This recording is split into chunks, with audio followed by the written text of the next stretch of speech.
नमस्कार, मैं सुनील कुमार आपका स्वागत करता हूं आपके अपने चैनल क्या ऐसा होता है में। दोस्तों, आज हम अपनी वीडियो के माध्यम से आपको बताने जा रहे हैं मंगलनाथ मंदिर का इतिहास। मंगलनाथ मंदिर उज्जैन। मंगलनाथ मंदिर उज्जैन में ज्यादातर लोग मंगल दोष की पूजा करने जाते हैं। हालांकि काफी लोग जिनको जानकारी नहीं होती है वो यहीं पर काल सर्प दोष या कुंडली से संबंधित किसी भी प्रकार की पूजा यहां पर करवा लेते हैं। खैर, हम बताने जा रहे हैं मंगलनाथ मंदिर के बारे में। इसकी स्थापना कब हुई, यहां पर पूजा करते हुए कितना समय लगा और लोगों के मन में मंगलनाथ मंदिर ही क्यों आता है। मंगल दोष की पूजा के लिए मंगलनाथ मंदिर ही उनके दिमाग में क्यों आता है, इसकी कुछ वजह पूरा वीडियो देखिए दोस्तों। पसंद आता है तो कमेंट बॉक्स में हर हर महादेव जरूर लिखिए।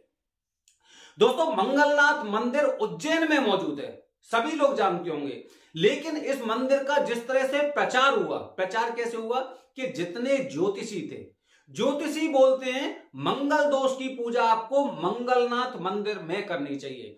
करीब 90% ज्योतिषी एस्ट्रोलॉजर ऐसे होंगे जो बिना जानकारी के ये बताते हैं कि मंगल दोष की पूजा मंगलनाथ मंदिर में करिए।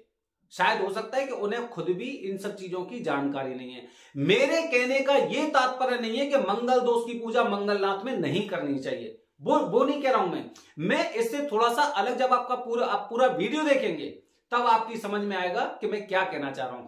तो 90% एस्ट्रोलॉजर ज्योतिषी होंगे वो ये कहेंगे मंगल दोष की पूजा मंगलनाथ मंदिर में करिए, और 10% क्या कहेंगे, 10% कहेंगे मंगल दोष की पूजा मंगलनाथ जी के मंदिर में करिए।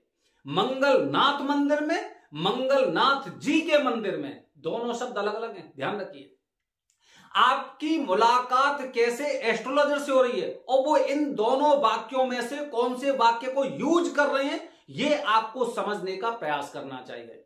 दोस्तों, मंगलनाथ मंदिर एक ही है उज्जैन में, लेकिन मंगलनाथ जी के मंदिर दो मंदिर है। दोनों के बारे में बता रहा हूं। सबसे पहले दोस्तों, मंगलनाथ मंदिर उज्जैन का बड़ा फेमस मंदिर है। लोग अक्सर यहां पे मंगल दोष से संबंधित पूजा करने आते हैं। ये देखिए मंदिर, देखिए पूरा मंदिर जैसे आप देख पा रहे हैं कि मंदिर का जो स्ट्रक्चर है, मंदिर को देख के लगता है कि अभी लगातार इस मंदिर का कार्य चल रहा है। लगातार मंदिर का कार्य चल रहा है क्योंकि बहुत पुराना मंदिर नहीं है, सनातन से यहां पर पूजा नहीं हुई है। मंगलनाथ का मंदिर जरूर है, लेकिन जैसे आप देख पा रहे हैं मंदिर को, देखिए पूरे को, जिस तरह से इसका स्ट्रक्चर है, तो लग रहा है कि मंदिर में अभी कार्य चल रहा है। दूसरी बात देखिए, शिखर देखिए आप, शिखर देख के आप समझ पा रहे होंगे कि अभी यहां पर ऐसा निर्माण कार्य चल रहा है जिसकी वजह से यहां पर झंडा भी नहीं लगा है, ध्वजा नहीं है, पताका नहीं लहरा रही है। जबकि सनातन धर्म के अनुसार जो भी मंदिर होता है उसमें शिखर पर पताका या ध्वज जरूर होता है। तो निश्चित रूप से हम समझ सकते हैं, ये आप भी अनुमान लगा सकते हैं कि इस मंदिर का कार्य चल रहा है। दोस्तों, यहां पर हमने देखा और देखने के बाद अब हम आपको बता रहे हैं। आप सोचिए कि करीब इस मंदिर में मंगल दोष की पूजा कब से शुरू हुई होगी, सोचिए कितना समय लगा होगा। इसके बारे में हम एक कॉन्टेस्ट भी खेलेंगे। जो लोग भी हमारे सवालों का सही जवाब देंगे, निश्चित रूप से जो मंगल दोष की पूजा होती है उसमें जितने वाली भी रसीद होती है, जैसे कि 1100 रुपए में 151 की रसीद होती है, 2100 रुपए वाली पूजा में 250 रुपए की होती है, 5100 वाली में 500 की रसीद होती है, और जो 11000 वाली पूजा होती है दोस्तों उसमें करीब 1150 रुपए की रसीद होती है। ठीक है, तो जो भी हमारे सवालों का ठीक से जवाब देंगे उनके लिए जो पर्ची का अमाउंट है वो हम अपनी तरफ से पे किया करेंगे उन लोगों के लिए। ठीक है, ये समय समय पे कॉन्टेस्ट, हमारे शॉर्ट वीडियो को आप देखते रहिए और उसके माध्यम से हम आपसे कुछ सवाल पूछा करेंगे, और सवाल पूछने के बाद जो भी सही जवाब देगा मंगल दोष की पूजा के दौरान उसे अपनी पर्ची का अमाउंट नहीं देना है। ठीक है, अच्छा, इसके साथ में एक और जानकारी दे रहा हूं दोस्तों, क्योंकि देवउठनी एकादशी काफी लोग 1 तारीख को मना रहे हैं, काफी लोग 2 तारीख को मना रहे हैं। तो जो लोग भी इस दिन मंगल दोष की पूजा या फिर मंगल दोष की पूजा के साथ कुंभ विवाह या अर्क विवाह करने जा रहे हैं, तो इससे अच्छा मुहूर्त आपको आसपास दिखाई नहीं देगा, क्योंकि माना जाता है कि कुंभ विवाह और अर्क विवाह की शुरुआत इसी प्रकार के अबूझ साया साया मतलब जो सालिग होते हैं, जो शादी का कहते हैं ना को पूरा समय होता है, उसे काफी लोग साया बोलते हैं, काफी लोग सालिग बोलते हैं। तो इसी समय से हुई थी देव उठनी एकादशी को, क्योंकि देवताओं के दिन शुरू हो जाते हैं। अच्छा, तो दोस्तों यहां पर जो पाया गया वो ये पाया गया कि इस मंदिर में मंगल दोष की पूजा करीब मान के चलिए 20 या 25 साल से ज्यादा नहीं हुए होंगे। 20-25 साल से ज्यादा नहीं हुए। मैं कहां की बात कर रहा हूं? मंगलनाथ मंदिर की बात कर रहा हूं।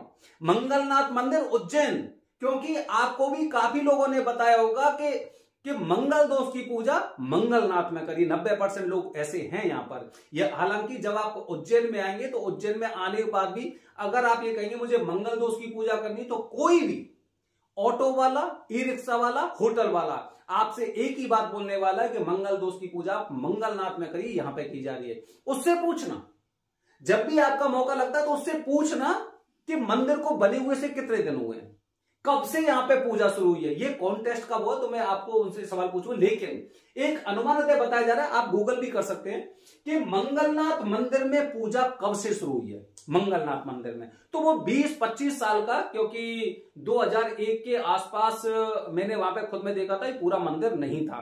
ठीक है, वहां पे मंगलनाथ जी की स्थापना करवाई गई थी। ठीक है, हो सकता है स्थापना पहले करवा दी गई हो, लेकिन उस समय मंदिर नहीं था और वहां पे इस तरह की पूजा नहीं होती थी। ठीक है, 2001 के आसपास की बात होगी शायद। तो मंगलनाथ मंदिर में करीब 20-25 साल से पूजा होने लगी है मंगल दोष की। तो सोचिए कि उससे पहले मंगल दोष निवारण की पूजा कहां होती थी, ये आपको सोचना है कि मंगल दोष की पूजा के लिए 90% एस्ट्रोलॉजर कहते हैं कि मंगल दोष की पूजा आपको मंगलनाथ मंदिर में करनी चाहिए। तो आखिरकार उससे पहले जब 20-25 साल से यहां पे पूजा होने लगी है, तो फिर उससे पहले पूजा कहीं तो होती होगी, और जब वहां पे होती थी तो यहां पे पूजा की शुरुआत क्यों हुई? तो दोस्तों अब 10% वाले सीन पर आ जाते हैं। 10% एस्ट्रोलॉजर कहते हैं मंगलनाथ जी के मंदिर में। 10% क्या बोलते हैं? मंगलनाथ नहीं बोलेंगे, वो बोलेंगे मंगलनाथ जी के मंदिर में पूजा करिए, मंगलनाथ जी का मंदिर। तो मंगलनाथ जी का क्या यही मंदिर है? मंगलनाथ मंदिर ये है, लेकिन मंगलनाथ जी का मंदिर श्री अंगारेश्वर मंदिर है। मंगल ग्रह का जन्म, मंगलनाथ का जन्म श्री अंगारेश्वर मंदिर में हुआ था। वहीं पर भगवान शिव जी के पसीने की बूंद गिरी थी और उसी स्थान पर मंगल देव जी का जन्म हुआ था। इसीलिए श्री अंगारेश्वर मंदिर को मंगल ग्रह का जन्म स्थान माना जाता है। मंगल ग्रह का जन्म स्थान श्री अंगारेश्वर। और दोस्तों आप किसी से भी पूछिए, जिससे इच्छा उससे पूछिए कि मंगल दोष की पूजा की शुरुआत, मंगल दोष पूजा की शुरुआत श्री अंगारेश्वर मंदिर से हुई थी। तो दोस्तों दोनों शब्द अलग अलग है। मंगलनाथ मंदिर में करिए और मंगलनाथ जी के मंदिर में करिए। हालांकि जैसे कि वहां पे मंगलनाथ जी का जन्म हुआ तो मंगलनाथ जी का मंदिर तो वो भी हो गया, लेकिन अगर कहीं पे मंगलनाथ जी की स्थापना कर देते तो वो भी मंगलनाथ का मंदिर माना जाता है। लेकिन दोनों वाक्यों में अंतर है, दोनों वाक्यों में अंतर है, क्योंकि काफी लोग बताते हैं कि उत्तर प्रदेश में भी किसी एक स्थान में आपको बताऊंगा कि वहां पर मंगलनाथ जी का मंदिर है।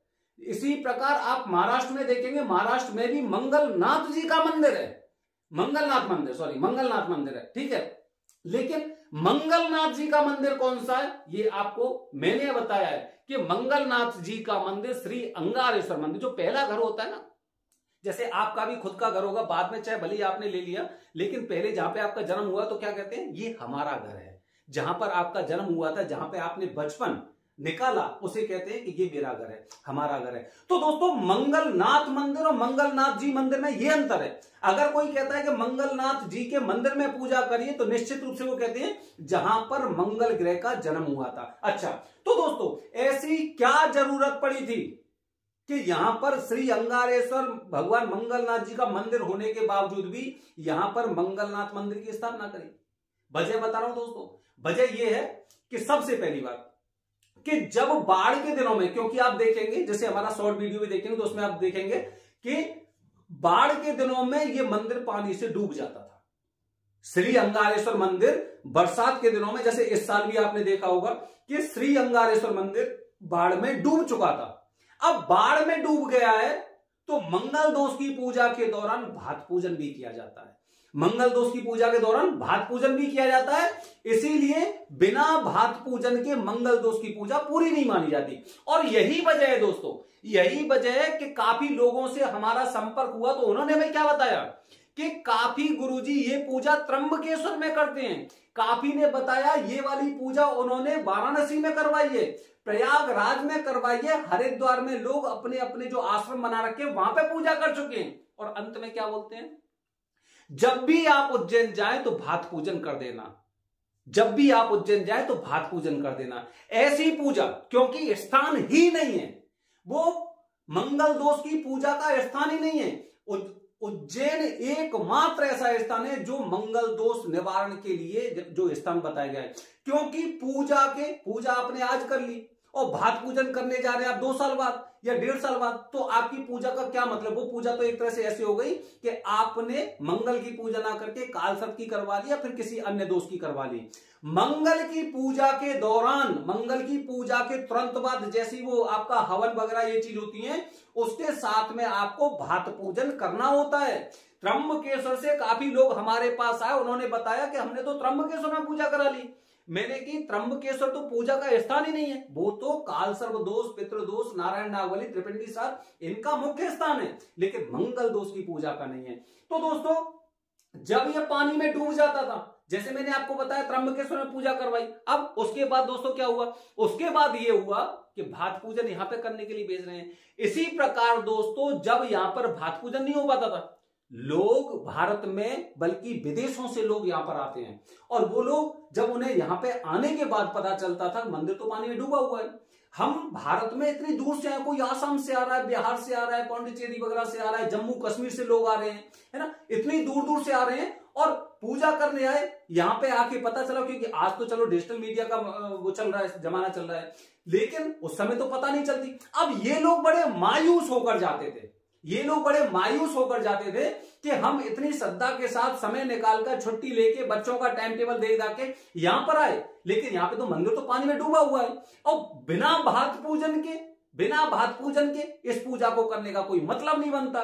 तो लोग यहां से वापस बिना पूजा के मायूस होकर लौट के जाते थे। इसीलिए सरकार ने प्लान किया कि यहां पर एक ऊंचाई पर मंदिर बनवाया दिया जाए जिसका नाम है मंगलनाथ मंदिर, क्योंकि अंगारेश्वर मंदिर ऑलरेडी मौजूद है, क्योंकि मंगल ग्रह का जो नाम है दूसरा वो अंगारक ही है। अंगार या अंगारक दोष वगैरह इस तरह से मंगल और राहु से संबंधित युति होती है ना, तो वो भगवान मंगलनाथ का ही नाम है, ठीक है। तो इसीलिए उसका नाम तो श्री अंगारेश्वर हो गया। अब इसका नाम अंगारेश्वर रख नहीं सकते, इसीलिए इसका नाम मंगलनाथ रखा है, इसीलिए। तो दोस्तों ये है इस मंदिर का इतिहास, जहां पर करीब 20-25 साल से पूजा बड़ी अच्छी हो रही है। आप पूजा करवा सकते हैं, मैं ये नहीं कह रहा कि यहां पे पूजा आपकी नहीं हो सकती, लेकिन जानकारी आपके पास होनी चाहिए कि आप पूजा मंगलनाथ में करने वाले हैं या मंगलनाथ के मंदिर में करना चाहते हैं। हालांकि दोनों मंदिरों को मंगलनाथ के मंदिर बोला जाता है, लेकिन हम क्या चाहते हैं, हम क्या जानते हैं कि जहां पर मंगल ग्रह का जन्म हुआ, जहां से मंगल दोष की पूजा प्रचलित हुई, जहां से कुंभ विवाह, अर्क विवाह, इस तरह की मंगल भात पूजा प्रचलित हुई, जहां पर सनातन से पूजा चलती आ रही है, जिसको प्रसन्न करने के लिए हम यहाँ पे पूजा करने के लिए आ रहे हैं, तो फिर स्थान तो मैं तो श्री अंगारेश्वर मंदिर ही देखूंगा कि जब यहाँ पे अभी पूजा हो रही है, मंदिर डूबा नहीं है। अब डूबा नहीं तो मैं यहाँ पे पूजा कर सकता हूं ना। तो ये पता आपको होना चाहिए, क्योंकि मंगलनाथ मंदिर, जैसे आप देखेंगे मंगलनाथ मंदिर में पूजा की विधि और प्रक्रिया थोड़ी सी अलग है। लोग बड़ी वाली पूजा करने आते हैं यहाँ पे, तो आप देखेंगे कि पूजा के साथ साथ में आप जाप नहीं करवा सकते, क्योंकि जाप वाली मंडली बाहर बैठी रहती है, उधर मतलब उनसे दूरी पर बैठी रहती है। ऐसा नहीं कि आप यहाँ पे जाप करने लग रहे हैं और आपके चारों ओर घेर के आपको जो जाप करने वाली जो मंडली रहती है पंडितों की, वो यहाँ पे मौजूद नहीं, वो तो बाहर बैठी हुई है। अब आपको कैसे पता चला कि वो आपके जाप चल रहे हैं, किसी और के जाप चल रहे हैं? क्योंकि दोस्तों देखो, ये कार्य तो हर जगह हो रहे हैं, हर जगह हो रहे हैं। मेरे पास तो फोन आते हैं, लोग बताते हैं कि हमारे ऊपर कालसर्प दोष है, राहु केतु का हमसे संकल्प करवा लिया और वो गुरुजी अपने घर पर जाप करने लग रहे हैं। क्या मतलब है ऐसे जाप का? तो दोस्तों मैं ये नहीं कह रहा कि यहाँ पे सब कुछ गलत चल रहा है, लेकिन मैं कह रहा हूं कि हर जगह कार्य होते हैं। हो सकता है यहाँ पे भी कुछ ऐसा होता होगा, क्योंकि मेरे साथ में मैं नहीं देख पा रहा हूं, मुझे नहीं पता है किसके जाप चल रहे हैं। मेरे चल रहे हैं, चलो ठीक है, मेरा संकल्प करवा दिया। इसके बाद अगर कोई आदमी आ रहा है उसका संकल्प करवा दिया, मुझे क्या पता, मुझे क्या पता। तो इस तरह से ये मंगलनाथ मंदिर का मैं आपको बता रहा हूं, पूजा बहुत अच्छी तरह से होती है, बहुत ज्यादा भीड़ इस मंदिर में रहती है। लेकिन ये 90% जो एस्ट्रोलॉजर होते हैं जो कहते हैं मंगलनाथ में पूजा करिए, ये ज्यादातर उनकी वजह से होती है। और मंगल दोष की पूजा मंगलनाथ मंदिर, इसलिए लोग इस तरह का अनुमान भी लगा लेते हैं। बाकी यहां पर जैसे और देखेंगे, काफी जगह हमने देखा है मंगलनाथ की मंगल धाम कर दिया, मंगल घर कर दिया, या फिर मतलब मंगल से संबंधित, क्योंकि जो दोष है दोष से संबंधित अगर मंगल का नाम रखेंगे, ठीक है, या फिर दोष से संबंधित मंदिर का नाम रखेंगे, तो उससे लोग ज्यादा कनेक्ट होते हैं। अगर कालसर्प दोष है, कालसर्प दोष से संबंधित अगर राहु काल सर्प मंदिर अगर ऐसे कर देंगे, मैं निश्चित रूप से आपको बता रहा हूं कि साल 2 साल बाद या 5 साल बाद मंदिर इतना फेमस हो जाएगा कि लोग नाम से पूजा करने के लिए आएंगे। लेकिन हमें नाम से करनी है या फिर उस स्थान को महत्व देना है, उसके लिए हमें खुद को सोचना होगा। तो दोस्तों ध्यान रखिए, मंगलनाथ मंदिर में करीब 20-25 साल से इस प्रकार की मंगल दोष संबंधित पूजा हो रही है। अभी मंदिर का निर्माण कार्य चल रहा है, पूरी तरह से मंदिर बना नहीं है, पूरी तरह से नहीं बना है, और हो सकता है करीब साल 1.5 साल में या फिर इसी साल में ध्वजारोहण भी हो जाए, क्योंकि अभी ऊपर जो आप झंडा देखते हैं, पताका देखते हैं, वो भी अभी इस मंदिर में नहीं लगा है। तो आप कहां पे पूजा करना चाहते हैं वो आपको खुद को देखना है, क्योंकि आपको कोई नहीं बताने वाला है। और ध्यान रखिए, हमेशा ध्यान रखिए, सावधानी हटी दुर्घटना घटी। आप जितने लोगों से पूछेंगे उतने आपके मन में कंफ्यूजन पैदा होगा। इंटरनेट की मदद लीजिए, गूगल का सहारा लीजिए, वीडियो वगैरह पे ज्यादा विश्वास मत करिए, क्योंकि वीडियो में जो लोग जिस तरह से बताते हैं, हो सकता है वो आपको कुछ आधी हकीकत आधे फसाना उस तरह से आपको बताने लगे। तो दोस्तों ध्यान रखिए, क्योंकि देव उठने वाले हैं। देव उठनी एकादशी को उत्तरायण शुरू हो जाएंगे और देव उठने वाले हैं। अब देवताओं के दिन शुरू हो जाएंगे, तो हमें भी अपनी पूजा का पूरा फल प्राप्त हो। बने रहिए हमारे चैनल के साथ दोस्तों, क्विज में जरूर भाग लेना। हर हर महादेव, हरि ओम।